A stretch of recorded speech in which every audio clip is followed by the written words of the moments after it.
నమస్తే అమ్మ, మీ పేరు? గీత. ఎట్లా ఉంది ఇక్కడ మీ దగ్గర ఎలక్షన్స్ నడుస్తున్నాయి?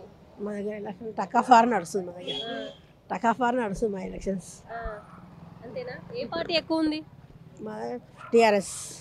ఎందుకంటారు? అంటే ఇప్పుడు కాంగ్రెస్ కూడా ఉంది, నవీన్ యాదవ్ ఇక్కడ లోకల్ పర్సన్ అని చెప్పేసి కూడా తిరుగుతున్నారు కదా. తిరుగుతున్నానంటే ఎవరిది వాళ్ళకే ఉంటుంది కదా. నవీన్ యాదవ్కి ఉంటుంది, మేడంది మేడకి ఉంటుంది.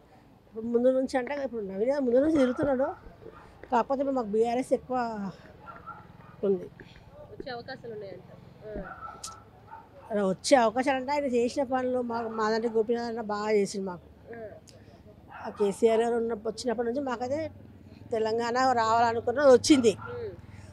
కొన్ని పనులు బాగానే చేసిండు, ఆయన అన్నీ చేసిండు. ఇప్పుడు నవీన్ గారు వస్తాడో రావడం మనం చెప్పలేం కదా. ఆయన ఇక్కడ లోకల్ మనిషి, ఆయన కూడా మనం వ్యతిరేకంగా చెప్పలేము. పర్సనల్గా అయితే మేడం వస్తుంది పక్క. నవీన్ మాగంటి గోపీనాథ్ గారు డెవలప్మెంట్ కంటే ఎక్కువ ఇక్కడ చేసిన మైనస్ పాయింట్లు కూడా ఎక్కువనే ఉన్నాయని చెప్పేసి చెప్తున్నారు కదా. మాకైతే ఏం కనిపించదు. ఎవరైనా చూపించాలి కదా, మైనస్ ఏముందో చూపిస్తే మేము దానికి రీజన్ చెప్తాం కదా. మైనస్ అయితే మాకు ఏం కనిపించవు. డెవలప్మెంట్ ఏం జరిగింది మరి? డెవలప్మెంట్ గురించి అంటే ఏం చెప్తారు? చాలా జరిగినాయి. ఒక్కటి జరగలేదని చెప్పితే మేము చెప్పగలుగుతాము. ఇది జరగలేదని చెప్పి మాకు రోడ్లు వేసిండు, నల్లలు ఫ్రీ ఇచ్చిండు, కరెంట్ అని ఇచ్చిండు. ఏ టైంలో ఫోన్ చేసి ఆ టైంలో ఆయన రెస్పెక్ట్ అయ్యేవాడు. నైట్ పగలని ఏం లేదు. అట్లా తిరిగి ఆయన ఆరోగ్యం కూడా ఖరాబ్ చేసుకున్నాడు.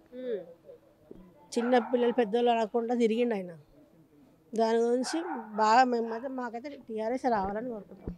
ఇప్పుడు మాగంటి సునీత గారు అంటే గోపీనాథ్ గారు చేసినంత రాజకీయంగా తను ఉండలేరు, ఒక ఆడామే కాబట్టి అంతగానో తిరగలేరు, రాజకీయం చేయలేరు అని చెప్పేసి చెప్తున్నారు. మీరేమంటారు దానికి? అది ఒకసారి అవకాశం ఇస్తే తెలుస్తుంది కదా. మనం అనంగా తెలియదు కదా. ఇప్పుడు ఆడవాళ్ళు చేయలేదంటే ఇందిరాగాంధీ చేయలేదా?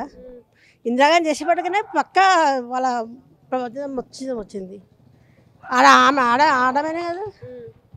మొగోళ్ళే తక్కువ అని కాదు, మొగోళ్ళ కన్నా ఎక్కువ ఆడవాళ్ళే చేస్తారు. కానీ ఆడవాళ్ళు బయట రానియ్యరు, మొగోళ్ళు దొక్కదామని చూస్తారు అంతే. ఆడవాళ్ళు చెయ్యండి అంటే ఏమీ లేదు. ఆడవాళ్ళని బయటికి రానియ్యరు బస్ అంతే. ఇక్కడ ఆంధ్ర తెలంగాణ ఎక్కడైనా సరే ఆడవాళ్ళని బయటికి రానియకుండా ఉండడం వల్ల ఆడవాళ్ళు చేయలేకపోతారని అది చేస్తారు.